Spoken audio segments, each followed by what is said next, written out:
பட்டறை மீன்னா பட்டறை கருவாடு தான், அந்த அளவுக்கு இருக்குது. இன்றைக்கி நான் கையில் என்ன கருவாடு வச்சுருக்கேன்னா பட்டறை நெய் மீன் கருவாடு.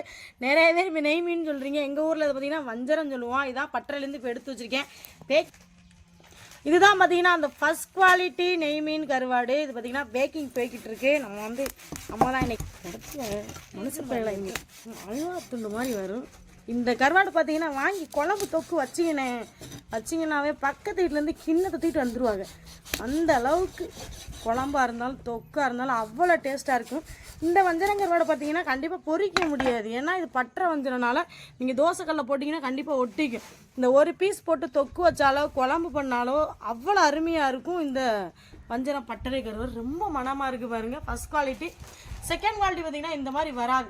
எனக்கு தெரிஞ்சு ஃபஸ்ட் குவாலிட்டி செகண்ட் குவாலிட்டின்னு நம்ம தான் கொடுத்துக்கிருக்கோம். இது எல்லா இடத்துலையும் கருவாடு விற்கிறவங்க ஒரே தான் வஞ்சரம் சொல்லி கொடுத்துக்கிட்டு இருக்காங்க. ஆனால் அவங்க ஃபஸ்ட்டை கொடுக்காங்களா செகண்டை கொடுக்காங்களான்னு நமக்கு தெரியாது. ஆனால் நம்மகிட்ட மட்டும்தான் ஃபஸ்ட் குவாலிட்டி செகண்ட் குவாலிட்டி ரெண்டுமே இருக்குது. ரேட்டுமே பார்த்திங்கன்னா செகண்ட் குவாலிட்டி ரொம்ப கம்மியாக வரும், இதுவும் அதே மாதிரி தான் இருக்கும். இந்த வஞ்சரம் பட்டறை கருவாடு உங்களுக்கு வேணும்னா நாங்கள் கீழே கொடுக்குற நம்பருக்கு வாட்ஸ்அப் மெசேஜ் பண்ணி கண்டிப்பாக வாங்கி சாப்பிடுங்க. பாய்.